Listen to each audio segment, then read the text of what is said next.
in primary elections, is 30% participation considered to be pulse-pounding, beat-down-the-door excitement? But this is the largest number of voters in a primary in Colorado in 10 years.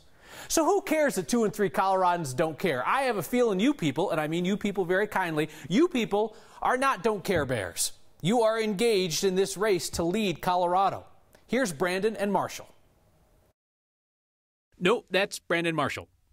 Still Brandon Marshall. Here are Brandon and Marshall. All right, tonight I'm going to be hanging out at Team Polis's headquarters. And I'll be with Walker Stapleton's campaign. And it would be a huge shock if either of those two people did not become their party's respective nominee for governor. I do have a fun caveat about the Republican race. 2 years ago in the Senate race, Darrell Glenn won the nomination out of the primary and got on the ballot by having a rousing speech at the convention.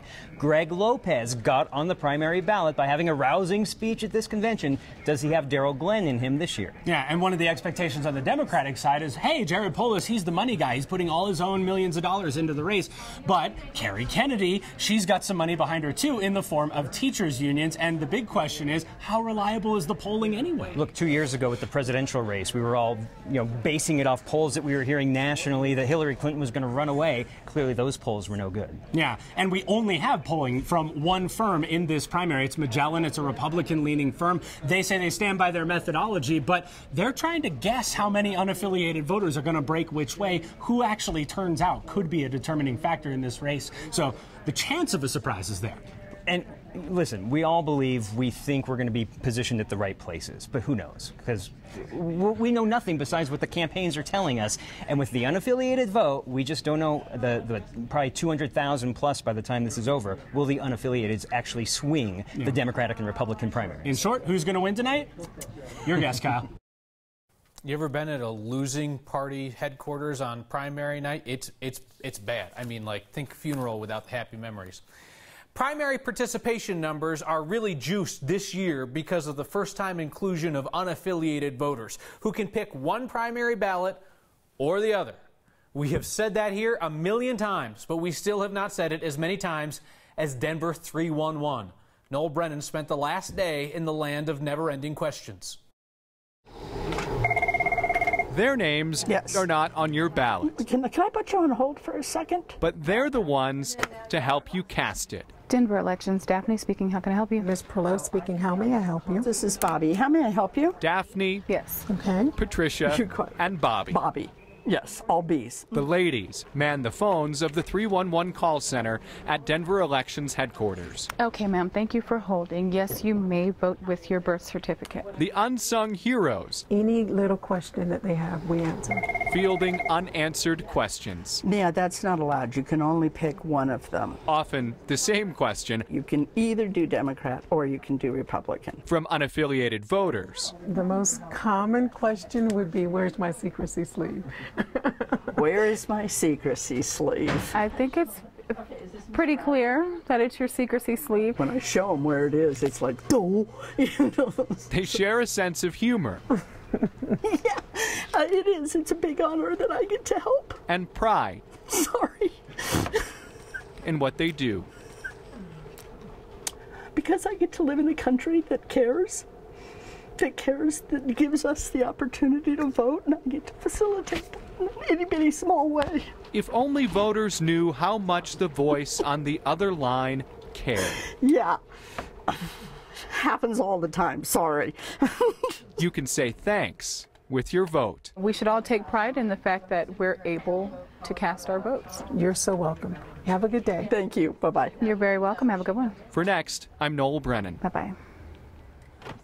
Oh, may we all find such work with meaning, huh? Denver 311 is still answering election questions right up until the last minute. If you call, you want option 8. If either of the front runners suffers a surprising loss in the race for governor tonight, they can't feel too bad. I mean, think back. There were 5 potential front runners for governor that aren't even in the race anymore.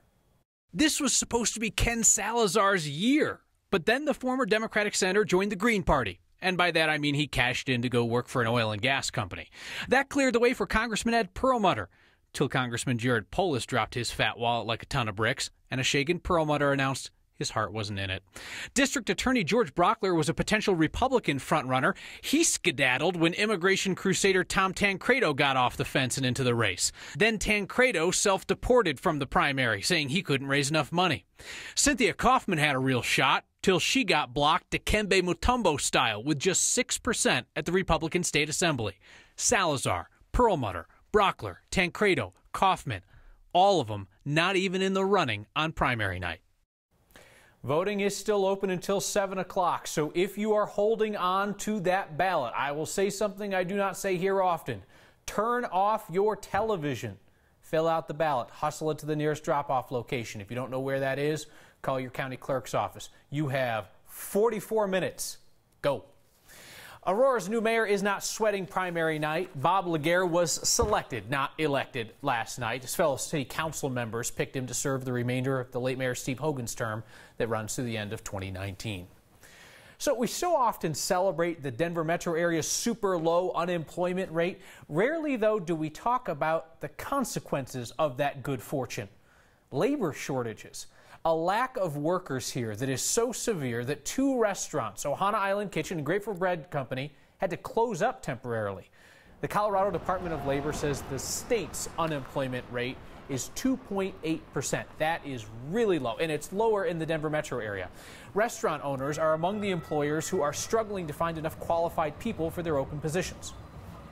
The competition in amongst our own industry is very fierce for these employees. And now every other industry is trying to get our employees as well. The Department of Labor says that shortage is also really hitting the trucking industry. It's impacting construction and hotels as well. Larimer Square, you know, that jewel of downtown Denver, that spot is at risk. At risk, so says the National Trust for Historic Preservation. The group says that Larimer Square is threatened by development. Aren't a bunch of us, right? The preservationists are worried about proposals to build a few new towering buildings and demolish some older ones near Larimer Square. Now, you might think the owners down there would push back on this, but in fact, Jeff Hermanson told us today they agreed. Although they say that they don't feel that Larimer Square is in danger due to development, they think that it's simply the age of the area. A lot of those buildings are more than 120 years old. They need work. So the owners have formed an advisory committee to figure out the best way to make Larimer Square viable for the long term. Our next question comes from a viewer named Greg.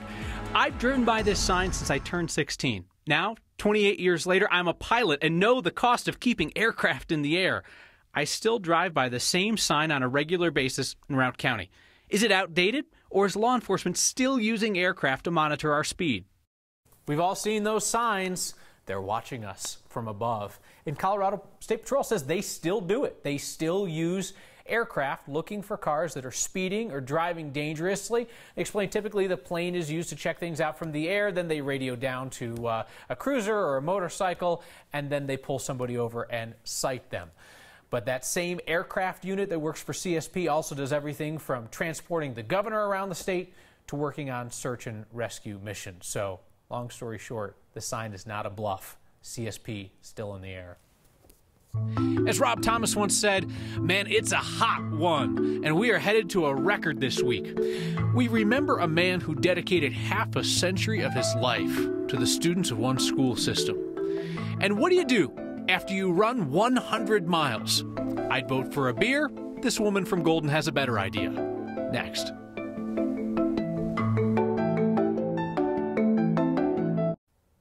Hi, welcome back. I'm meteorologist Kathy Sabin. No doubt what season it is for this full week, the first full week of summer. 97 degrees in Denver today. Triple-digit highs down south and out across the western slope. And we haven't peaked yet. We have highs that will go into triple-digit record territory before the week is over. All due to the jet stream being pushed northward by building high pressure. And it will stay put for now.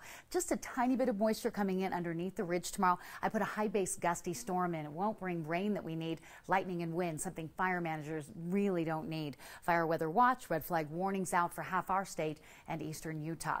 No big shift in this pattern until the weekend. When you know it, in time for the weekend, there are thunderstorms back in the forecast, cooler weather. Unlike tomorrow, even with a couple of clouds coming in late in the day, we're not going to see any rain from those clouds. So dry, warm night, fair skies and 64 tomorrow. Temperatures near 100 degrees. I do have 100 on Thursday. That would break the record of 99. Hot and dry Friday, a little cooler, for the weekend. Dry storms Saturday, better chance of rain from storms on Sunday, and then temperatures that are tolerable for Monday and Tuesday, back in the 80s. But 97 degrees, that's a warm one, Kyle. Thank you, Kathy. Hundreds of people came out to remember a young man who made a real impact in this world. Sabian Holiday's homegoing service was this morning at Lowry Community Christian Church. You told us in your calls, emails, Facebook messages that Sabe's story stuck with you like few stories do. Sabe and his dad started a rec center in Aurora, a place open to all, regardless of their physical needs in life. Sabe was not well when he talked with us, but you never would have known it from his relentless positivity about life.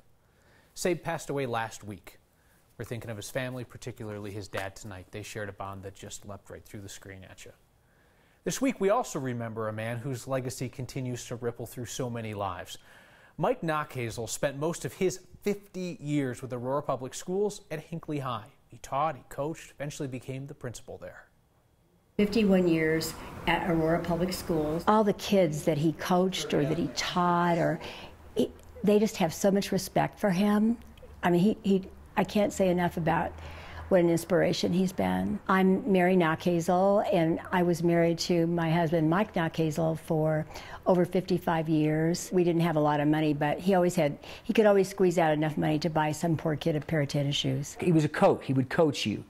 He'd say, hey, here's where you're doing well, and here's where some things you can do better. I am Mike Knockhazel. I'm the oldest child and the only son. He made people feel like they really mattered. I'm Laura Besser. I am the oldest daughter. He helped you see that you could be anything you wanted to be, and you could do anything that you wanted to do. He had nicknames for everybody, even my girlfriends from high school. I'm Jennifer Knockhazel. I'm the youngest daughter. He always wanted to make sure everyone was having a good time wherever he was. There was never judgment. He always wanted to be there to help you, him and my mom. I'm Susan. I am the middle daughter. There is just no greater love that I have ever seen in my life than these two.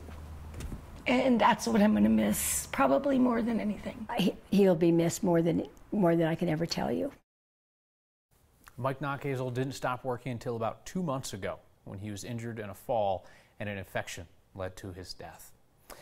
We are about to meet a guy who saves lives by day and improves lives on the side. And a sign that is so blunt and honest, we have to beep it. Next. This next story is not about a police officer in trouble or some teacher who got caught stealing or nurse taking drugs. No, this next story is about one of those public servants doing the right thing. Like 99% of them do every single day and never make the news. They are the good ones. And as we love to say, they're almost all good ones. Arvada Fire Lieutenant Dave Mattis has a side hustle, not to raise money, to do good. Our Anusha Roy takes us inside Dave's locker. Tucked away in Old Fire Station 7 in Arvada. Make sure everything's in good shape. Lieutenant Dave Mattis is tinkering. Next wheelchair, ready for service. Nowadays, the station is used more for storage of old things. Total pieces of equipment, probably 150 to 200. It was basically an empty room. Dave knows a lot about firefighting. He started training in this building in 1994. His career has worn him down just a bit. I had a hip replacement, and then I did some research and went out and bought all of my equipment that I thought I would need. I needed a shower stool, a walker, canes, and crutches. But when he was done healing, I didn't want to resell it all. I didn't want to have a yard sale. This was a perfect place for me to put it. He realized there was a need for equipment like this in his community, for people like Shelley. So that would be the benefit for you. For Leanne. It's rough she's got pins sticking out of all 4 of her toes. And Frank, who has a hard time just standing. I'm going to just say it's yours. All for free, all collected in just over a year. And in that short time, he even helped his mom before she passed away last month at 91. She used a walker, so I gave her like a tray for the top of the walker. Dave isn't giving up his day job yet, but when he does, he's got enough collections to keep him happy and busy. This, I think, will be my retirement job, my volunteer job to keep going. Dave says there's a need for this in other parts of the Denver metro area outside Arvada. He's hoping that people will copy his work elsewhere. Sometimes I see those 26.2 marathon stickers on the back of people's cars and my legs get really tired. If I ever saw a 100 sticker, I might have to like pull over and rest for a second. But there's a woman in Golden who earned one and is now prepared for more. Courtney Dewalter was the first woman over the line this weekend at the 2018 Western States Endurance Run, a 100-mile run. It starts in Squaw Valley, California, ends in Auburn, California. That is not military time above her. That is her finishing time. She ran it in 17 hours and 27 minutes. That's the second fastest time a woman's ever recorded in that race. We asked her via Skype today, let alone the legs, how do you keep your brain and your stomach occupied for 17 hours on the run? There's a lot of time for thinking, which I think is cool, and to, let your mind wander to all sorts of different subjects and, solve the world's problems out there. And also there's a lot of time for just not thinking, like turning your brain off and just letting the scenery and those moments kind of just be what they are and enjoy that. I'm not a big breakfast person, so the race started at 5 a.m. and I had a couple cups of coffee before it started. But then during, you're eating the whole time. So it's basically like a race of who can move the quickest and also keep their stomach the happiest for the longest. Courtney's secret to a happy stomach on the run is eating mashed potatoes. Her next goal is a 200-mile race, the Tahoe 200 in the Sierra Nevadas. That's in September, so she's got some downtime before she starts training again. The sign sent to us overnight is so good we might have to shut down the segment because we are never going to top this. Next.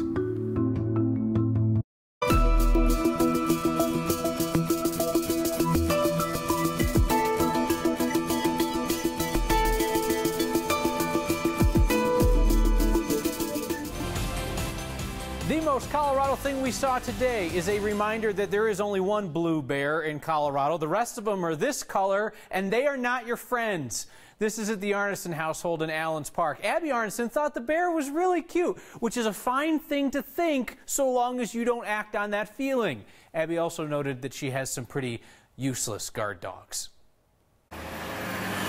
It's a sign spotted by next viewer Teresa Lee, a warning sign. Bear active in area. All the normal bear-aware tips, and then somebody's addition. No, we live in the forest. Teresa saw this in Larkspur on a road called Bear Dance Drive. Really, there's no sign needed. If you see a sign that makes you laugh, send it to us. Email next@9news.com or get our attention with the hashtag #HeyNext. We live in the forest, the woods, which incidentally is where bears. Time for your feedback now. Gray writes in, Bobby has me tearing up. Thanks to all those ladies and the others across the state who do selfless work. This is Denver 311 and make our democracy work. Wasn't that something? Somebody just feels so passionately about participating in the system. Tammy says, thank you for showing that passion and dedication. I have the same passion for my career as a special education teacher. Tammy, you are one of the good ones as well, and I hope that people tell you that. See you next time.